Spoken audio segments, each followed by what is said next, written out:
भारत के बाद एक बार फिर तुगलकी फरमान आ रहे हैं, वो भी दलित समाज को लेकर। तो क्या कहेंगे, कहाँ जा रहा है हमारा देश?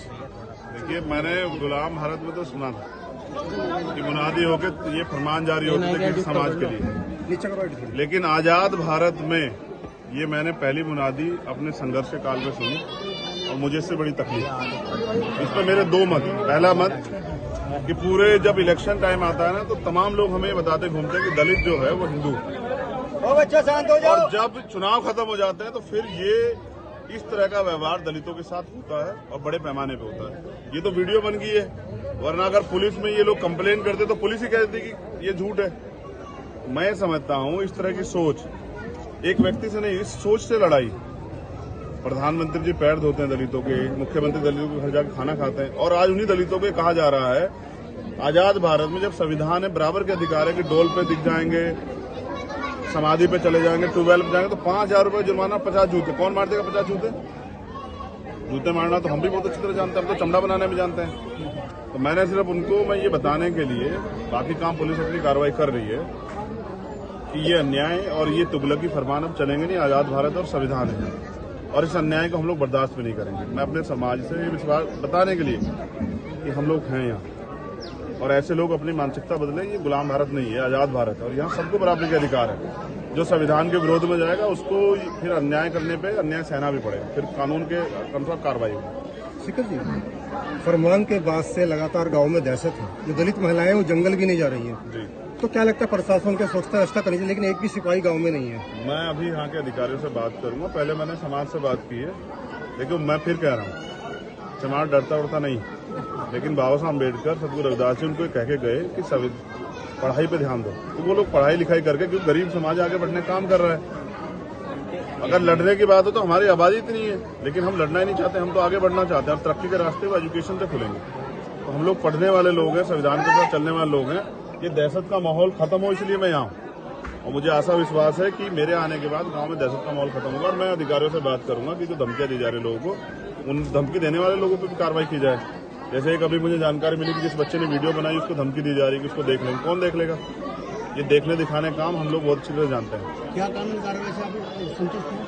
देखिए, मुझे अभी मैं तो अभी गाँव में पहुंचा हूँ, कानूनी कार्रवाई में वो FIR भी देखूंगा, और मैं SSP से बात भी करूंगा। मैं ये भी पूछूंगा सुरक्षा व्यवस्था क्या है, क्योंकि जिस व्यक्ति ने किया ये पहला काम नहीं है उसका। उसने पहले भी ऐसे कई तरह के फरमान जारी किए और इस तरह के लोगों को डराने धमकाने काम का, दबाव डालने का, और फिर उनका वो एक क्रिमिनल परिवार से भी आते हैं, किसी व्यक्ति को नुकसान हो सकता है। तो पुलिस ने क्या कार्रवाई की है और मैं वो सब चीजें जानूंगा। मैं बुलडोजर कार्रवाई का भी समर्थन नहीं करता, लेकिन मैं सोचता हूँ जिसने अपराध किया उसके अंदर कानून का डर होना चाहिए। ठीक है, लास्ट सवाल ये है कि लगातार बीजेपी जो हिंदू मुस्लिम लेकर राजनीति कर रही है, मंदिर मस्जिदों से लाउड स्पीकर हट रहे हैं, ज्ञानवापी मस्जिद का भी सर्वे चल रहा है। तो क्या कहीं हमारा देश किस तरफ जा रहा है? आखिर क्या फिर दो भागों में देश बंटने जा रहा है? रुपए के जो है ना वो डॉलर के मुकाबले गिरा, महंगाई बढ़ी, बेरोजगारी बढ़ी, अन्याय अत्याचार बढ़ा, जुल्म ज्यादती बढ़ी, पेट्रोल डीजल के दाम बढ़े। इन सब चीजों की आवाज को ये आम जनता तक ना पहुंचे, तो इसलिए बीजेपी के लोग इस तरह की चीजों को इशू बना रहे हैं। मैं ये पूछना चाहता हूँ, कौन सा धर्म जो है नफरत सिखाता है? कौन सा भगवान कह रहा है कि जाओ दूसरे धर्म के लोगों को पीटो या उनकी जगह पे जाकर अन्याय अत्याचार करो तो बदल जाएगा? ये एक तरह का प्रोपगंडा है, क्योंकि असलियत को छिपाना। असलियत ये है कि आज युवा सुसाइड कर रहा है, कोई भर्ती नहीं आ रही है, बेरोजगारी बढ़ रही है, पेट्रोल डीजल खाद्य पदार्थों के दाम लगातार बढ़ रहे हैं, दवाइयां महंगी हो रही है। इस देश में कोरोना काल जैसे मामले आए, लेकिन कोई चर्चा नहीं हो रही है। फिर उसके बाद लगातार आप देखिए जिस तरह से रुपया, जिसके लिए प्रधानमंत्री कहते थे कि ये देश का सम्मान है, वो गिरा है। आज हमारी आर्थिक स्थिति कमजोरी, 122,000 करोड़ रुपए कर्ज है हमारे ऊपर, हर व्यक्ति पे 2 लाख रुपए कर्ज। तो प्रधानमंत्री भी जानते हैं कि जवाब देना पड़ेगा, इसलिए इन इशू को बढ़ावा दिया जा रहा है। और जैसा आपने कहा, हिंदुत्व का सच ये है और हिंदू राष्ट्र का सच भी है। मैं तो मोहन भागवत जी से कहना चाहता हूँ, उन्होंने टेंडर लिया है, ठेका लिया है हिंदुत्व का, वो मुझे बताएं कि वो एक हिंदू राष्ट्र से पहले एक हिंदू गांव बना के दिखाएं, और उस हिंदू गांव में दलितों की, पिछड़ों की, आदिवासियों को क्या अधिकार होंगे, क्या उसका आधार होगा, क्या मापदंड होगा, किनको शिक्षा मिलेगी, किनको रोजगार मिलेगा, किनको जो है तरक्की बिजनेस करने का मौका मिलेगा, उसका भी पैमाना संविधान रखें। अगर हिंदू राष्ट्र बनेगा तो हिंदू संविधान भी बनेगा। वो संविधान क्या होगा, और उस संविधान में दलितों को, पिछड़ों को, आदिवासियों को, माइनॉरिटी को, क्या अधिकार होंगे ये भी जरा बताएं। तो पहले मोहन भागवत जी एक गांव बना के दिखाए हिंदू, और पूरी दुनिया को, पूरे देश को उसका मैसेज देखने को मिले कि हिंदू गांव कैसे होते हैं, हिंदू राष्ट्र कैसा होते हैं। जब भी धार्मिक राष्ट्र बनेगा तो देश टूट जाएगा, और मैं नहीं चाहता मेरा देश टूटे। मैं अपने देश से बहुत प्यार करता हूँ। सर एक सवाल है, दलितों के मसीहा बाबा साहब डॉक्टर बी आर अम्बेडकर के बाद आजाद भारत के बाद एक बार फिर तुगलकी फरमान आ रहे हैं, वो भी दलित समाज को लेकर। तो क्या कहेंगे, कहाँ जा रहा है हमारा देश?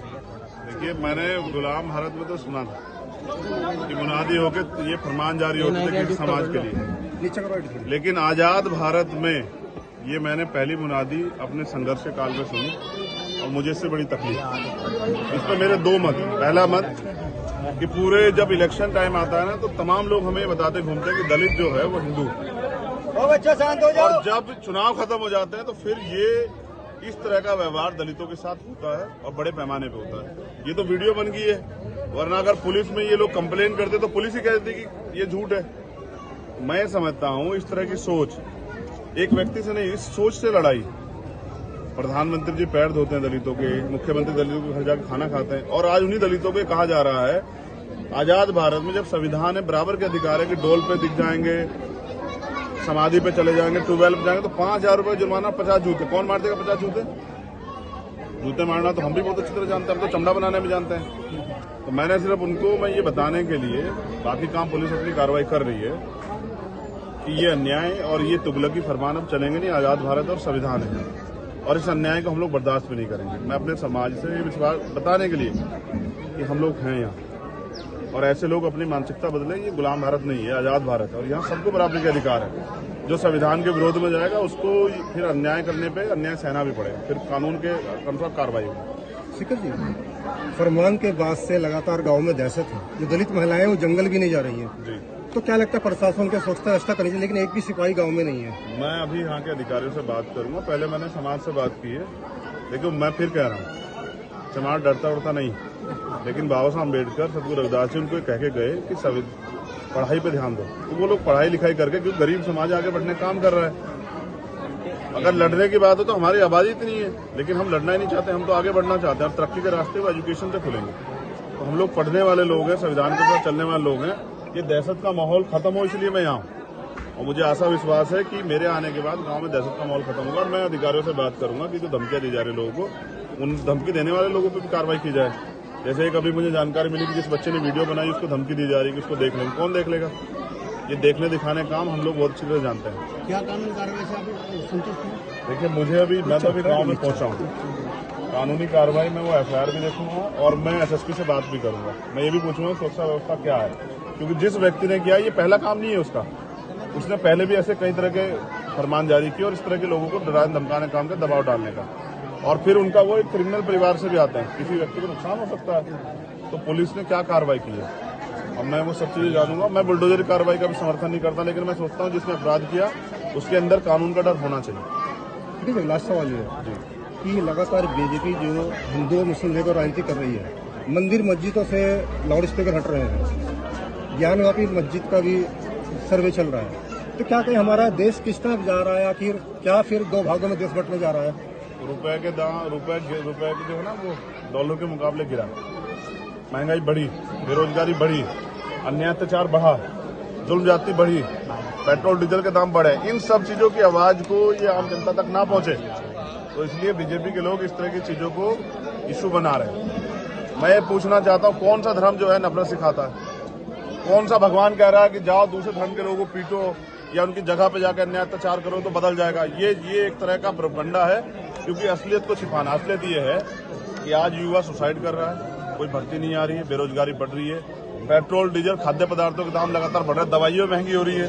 इस देश में कोरोना काल जैसे मामले आए, लेकिन कोई चर्चा नहीं हो रही है। फिर उसके बाद लगातार आप देखिए जिस तरह से रुपया, जिसके लिए प्रधानमंत्री कहते थे कि ये देश का सम्मान है, वो गिरा है।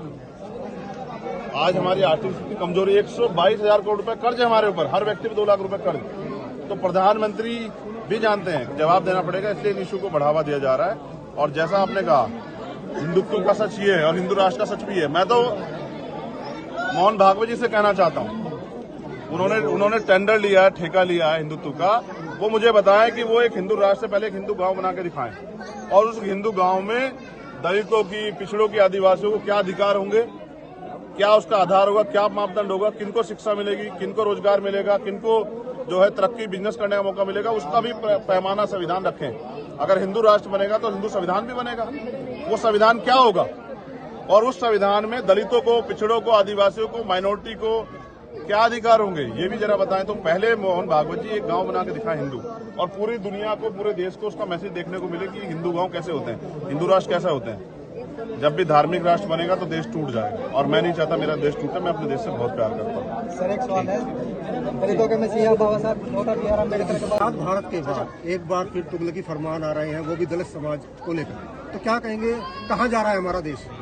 देखिए, मैंने गुलाम भारत में तो सुना था कि मुनादी होकर ये फरमान जारी होते थे किसी समाज के लिए, नीचे करो इधर। लेकिन आजाद भारत में ये मैंने पहली मुनादी अपने संघर्ष के काल में सुनी, और मुझे इससे बड़ी तकलीफ। इसमें मेरे दो मत। पहला मत कि पूरे जब इलेक्शन टाइम आता है ना, तो तमाम लोग हमें बताते घूमते हैं कि दलित जो है वो हिंदू, और जब चुनाव खत्म हो जाते हैं तो फिर ये इस तरह का व्यवहार दलितों के साथ होता है, और बड़े पैमाने पे होता है। ये तो वीडियो बन गई है, वरना अगर पुलिस में ये लोग कंप्लेन करते तो पुलिस ही कहती कि ये झूठ है।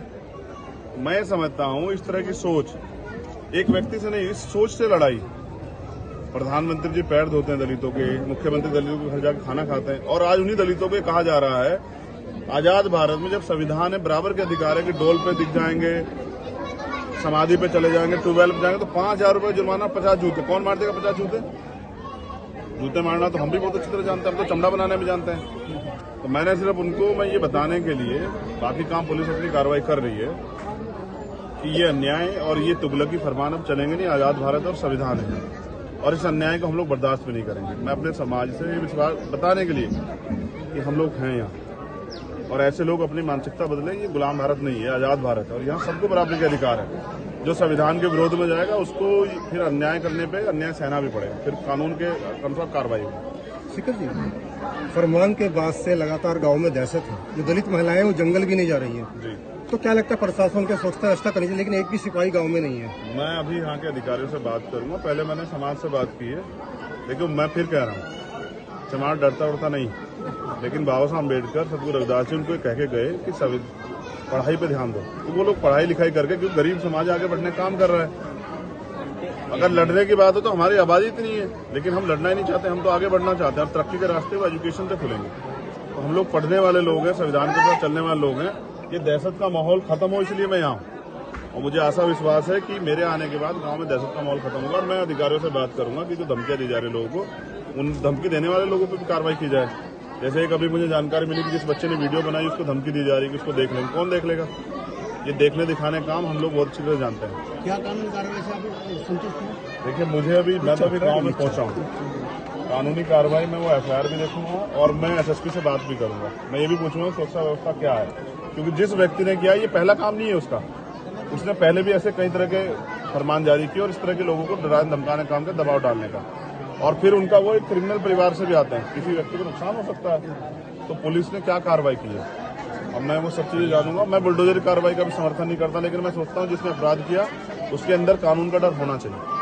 ठीक है, लास्ट सवाल ये है कि लगातार बीजेपी जो हिंदू मुस्लिम लेकर राजनीति कर रही है, मंदिर मस्जिदों से लाउड स्पीकर हट रहे हैं, ज्ञानवापी मस्जिद का भी सर्वे चल रहा है। तो क्या कहीं हमारा देश किस तरफ जा रहा है, आखिर क्या फिर दो भागों में देश बंटने जा रहा है? रुपए के जो है ना वो डॉलर के मुकाबले गिरा, महंगाई बढ़ी, बेरोजगारी बढ़ी, अन्याय अत्याचार बढ़ा, जुल्म ज्यादती बढ़ी, पेट्रोल डीजल के दाम बढ़े। इन सब चीजों की आवाज को ये आम जनता तक ना पहुंचे, तो इसलिए बीजेपी के लोग इस तरह की चीजों को इशू बना रहे हैं। मैं ये पूछना चाहता हूँ, कौन सा धर्म जो है नफरत सिखाता है? कौन सा भगवान कह रहा है कि जाओ दूसरे धर्म के लोगों को पीटो या उनकी जगह पे जाकर अन्याय अत्याचार करो तो बदल जाएगा? ये एक तरह का प्रोपगंडा है, क्योंकि असलियत को छिपाना। असलियत ये है कि आज युवा सुसाइड कर रहा है, कोई भर्ती नहीं आ रही है, बेरोजगारी बढ़ रही है, पेट्रोल डीजल खाद्य पदार्थों के दाम लगातार बढ़ रहे हैं, दवाइयां महंगी हो रही है। इस देश में कोरोना काल जैसे मामले आए, लेकिन कोई चर्चा नहीं हो रही है। फिर उसके बाद लगातार आप देखिए जिस तरह से रुपया, जिसके लिए प्रधानमंत्री कहते थे कि ये देश का सम्मान है, वो गिरा है। आज हमारी आर्थिक स्थिति कमजोरी, 122,000 करोड़ रुपए कर्ज है हमारे ऊपर, हर व्यक्ति पे 2 लाख रुपए कर्ज। तो प्रधानमंत्री भी जानते हैं कि जवाब देना पड़ेगा, इसलिए इन इशू को बढ़ावा दिया जा रहा है। और जैसा आपने कहा, हिंदुत्व का सच ये है और हिंदू राष्ट्र का सच भी है। मैं तो मोहन भागवत जी से कहना चाहता हूं, उन्होंने टेंडर लिया है, ठेका लिया है हिंदुत्व का, वो मुझे बताएं कि वो एक हिंदू राष्ट्र से पहले एक हिंदू गांव बना के दिखाएं और उस हिंदू गांव में दलितों की, पिछड़ों की, आदिवासियों को क्या अधिकार होंगे, क्या उसका आधार होगा, क्या मापदंड होगा, किनको शिक्षा मिलेगी, किनको रोजगार मिलेगा, किनको जो है तरक्की, बिजनेस करने का मौका मिलेगा, उसका भी पैमाना संविधान रखें। अगर हिंदू राष्ट्र बनेगा तो हिंदू संविधान भी बनेगा।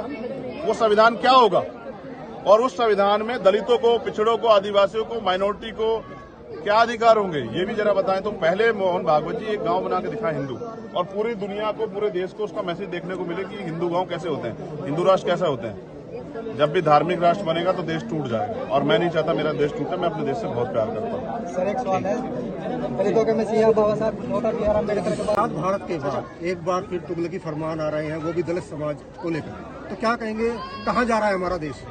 देखिए, मैंने गुलाम भारत में तो सुना था कि मुनादी होकर ये फरमान जारी होते थे किसी समाज के लिए, नीचे करो थोड़ी। लेकिन आजाद भारत में ये मैंने पहली मुनादी अपने संघर्ष के काल में सुनी, और मुझे इससे बड़ी तकलीफ। इसमें मेरे दो मत। पहला मत कि पूरे जब इलेक्शन टाइम आता है ना, तो तमाम लोग हमें बताते घूमते हैं कि दलित जो है वो हिंदू, और जब चुनाव खत्म हो जाते हैं तो फिर ये इस तरह का व्यवहार दलितों के साथ होता है और बड़े पैमाने पे होता है। ये तो वीडियो बन गई है, वरना अगर पुलिस में ये लोग कंप्लेन करते तो पुलिस ही कहती कि ये झूठ है। मैं समझता हूँ इस तरह की सोच एक व्यक्ति से नहीं, इस सोच से लड़ाई। प्रधानमंत्री जी पैर धोते हैं दलितों के, मुख्यमंत्री दलितों के घर जाकर खाना खाते हैं, और आज उन्हीं दलितों को कहा जा रहा है आजाद भारत में जब संविधान है, बराबर के अधिकार है कि डोल पे दिख जाएंगे, समाधि पे चले जाएंगे, ट्यूबवेल पे जाएंगे तो 5,000 रुपए जुर्माना, 50 जूते। कौन मार देगा 50 जूते? जूते मारना तो हम भी बहुत अच्छी तरह जानते हैं, हम तो चमड़ा बनाने में जानते हैं। तो मैंने सिर्फ उनको मैं ये बताने के लिए, बाकी काम पुलिस अपनी कार्रवाई कर रही है, कि ये अन्याय और ये तुगलकी फरमान अब चलेंगे नहीं। आजाद भारत और संविधान है, और इस अन्याय को हम लोग बर्दाश्त भी नहीं करेंगे। मैं अपने समाज से ये विश्वास बताने के लिए कि हम लोग हैं यहाँ, और ऐसे लोग अपनी मानसिकता बदलें। ये गुलाम भारत नहीं है, आजाद भारत है, और यहाँ सबको बराबरी के अधिकार है। जो संविधान के विरोध में जाएगा उसको फिर अन्याय करने पे अन्याय सहना भी पड़ेगा, फिर कानून के अनुसार कार्रवाई होगी। सिकल जी, फरमान के बाद से लगातार गांव में दहशत है, जो दलित महिलाएं वो जंगल भी नहीं जा रही हैं जी।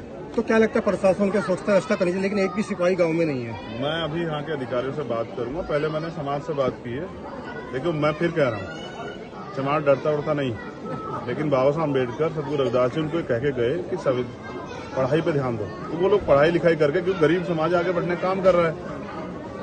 अगर लड़ने की बात हो तो हमारी आबादी इतनी है, लेकिन हम लड़ना ही नहीं चाहते, हम तो आगे बढ़ना चाहते हैं। और तरक्की के रास्ते वो एजुकेशन से खुलेंगे। तो हम लोग पढ़ने वाले लोग हैं, संविधान के साथ चलने वाले लोग हैं। ये दहशत का माहौल खत्म हो, इसलिए मैं यहाँ हूँ, और मुझे आशा विश्वास है कि मेरे आने के बाद गांव में दहशत का माहौल खत्म होगा। और मैं अधिकारियों से बात करूंगा कि जो धमकियां दी जा रही लोगों को, उन धमकी देने वाले लोगों पर भी कार्रवाई की जाए। जैसे एक अभी मुझे जानकारी मिली कि जिस बच्चे ने वीडियो बनाई उसको धमकी दी जा रही है कि उसको देख लेंगे। कौन देख लेगा? ये देखने दिखाने का काम हम लोग बहुत अच्छी तरह जानते हैं। क्या कानूनी कार्रवाई से आप संतुष्ट हैं? देखिए, मुझे अभी मैं तो अभी गाँव में पहुंचा हूँ, कानूनी कार्रवाई में वो FIR भी देखूंगा, और मैं SSP से बात भी करूंगा। मैं ये भी पूछूंगा सुरक्षा व्यवस्था क्या है, क्योंकि जिस व्यक्ति ने किया ये पहला काम नहीं है उसका। उसने पहले भी ऐसे कई तरह के फरमान जारी किए, और इस तरह के लोगों को डराने धमकाने काम का, दबाव डालने का, और फिर उनका वो एक क्रिमिनल परिवार से भी आते हैं, किसी व्यक्ति को नुकसान हो सकता है। तो पुलिस ने क्या कार्रवाई की है, अब मैं वो सब चीजें जानूंगा। मैं बुलडोजर कार्रवाई का भी समर्थन नहीं करता, लेकिन मैं सोचता हूँ जिसने अपराध किया उसके अंदर कानून का डर होना चाहिए। ठीक है, लास्ट सवाल ये है कि लगातार बीजेपी जो हिंदू मुस्लिम लेकर राजनीति कर रही है, मंदिर मस्जिदों से लाउड स्पीकर हट रहे हैं, ज्ञानवापी मस्जिद का भी सर्वे चल रहा है, तो क्या कहीं हमारा देश किस तरफ जा रहा है? आखिर क्या फिर दो भागों में देश बंटने जा रहा है? रुपए के जो है ना वो डॉलर के मुकाबले गिरा, महंगाई बढ़ी, बेरोजगारी बढ़ी, अन्याय अत्याचार बढ़ा, जुल्म जाति बढ़ी, पेट्रोल डीजल के दाम बढ़े। इन सब चीजों की आवाज को ये आम जनता तक ना पहुंचे, तो इसलिए बीजेपी के लोग इस तरह की चीजों को इशू बना रहे हैं। मैं ये पूछना चाहता हूँ, कौन सा धर्म जो है नफरत सिखाता है? कौन सा भगवान कह रहा है कि जाओ दूसरे धर्म के लोगों को पीटो या उनकी जगह पे जाकर अन्याय अत्याचार करो तो बदल जाएगा? ये एक तरह का प्रोपगंडा है, क्योंकि असलियत को छिपाना। असलियत ये है कि आज युवा सुसाइड कर रहा है, कोई भर्ती नहीं आ रही है, बेरोजगारी बढ़ रही है, पेट्रोल डीजल खाद्य पदार्थों के दाम लगातार बढ़ रहे हैं, दवाइयां महंगी हो रही है। इस देश में कोरोना काल जैसे मामले आए, लेकिन कोई चर्चा नहीं हो रही है। फिर उसके बाद लगातार आप देखिए जिस तरह से रुपया, जिसके लिए प्रधानमंत्री कहते थे कि ये देश का सम्मान है, वो गिरा है। आज हमारी आर्थिक स्थिति कमजोरी, 122,000 करोड़ रुपए कर्ज है हमारे ऊपर, हर व्यक्ति पे 2 लाख रुपए कर्ज। तो प्रधानमंत्री भी जानते हैं जवाब देना पड़ेगा, इसलिए इन इशू को बढ़ावा दिया जा रहा है। और जैसा आपने कहा, हिंदुत्व का सच ये है और हिंदू राष्ट्र का सच भी है। मैं तो मोहन भागवत जी से कहना चाहता हूं, उन्होंने टेंडर लिया है, ठेका लिया है हिंदुत्व का, वो मुझे बताएं कि वो एक हिंदू राष्ट्र से पहले एक हिंदू गांव बना के दिखाएं, और उस हिंदू गांव में दलितों की, पिछड़ों की, आदिवासियों को क्या अधिकार होंगे, क्या उसका आधार होगा, क्या मापदंड होगा, किनको शिक्षा मिलेगी, किनको रोजगार मिलेगा, किनको जो है तरक्की, बिजनेस करने का मौका मिलेगा, उसका भी पैमाना, संविधान रखें। अगर हिंदू राष्ट्र बनेगा तो हिंदू संविधान भी बनेगा। वो संविधान क्या होगा, और उस संविधान में दलितों को, पिछड़ों को, आदिवासियों को, माइनॉरिटी को क्या अधिकार होंगे, ये भी जरा बताएं। तो पहले मोहन भागवत जी एक गांव बना के दिखाएं हिंदू, और पूरी दुनिया को, पूरे देश को उसका मैसेज देखने को मिले कि हिंदू गांव कैसे होते हैं, हिंदू राष्ट्र कैसे होते हैं। जब भी धार्मिक राष्ट्र बनेगा तो देश टूट जाएगा, और मैं नहीं चाहता मेरा देश टूटे। मैं अपने देश से बहुत प्यार करता हूँ। सर एक सवाल है, दलितों के मसीहा बाबा साहब डॉक्टर बी आर अम्बेडकर के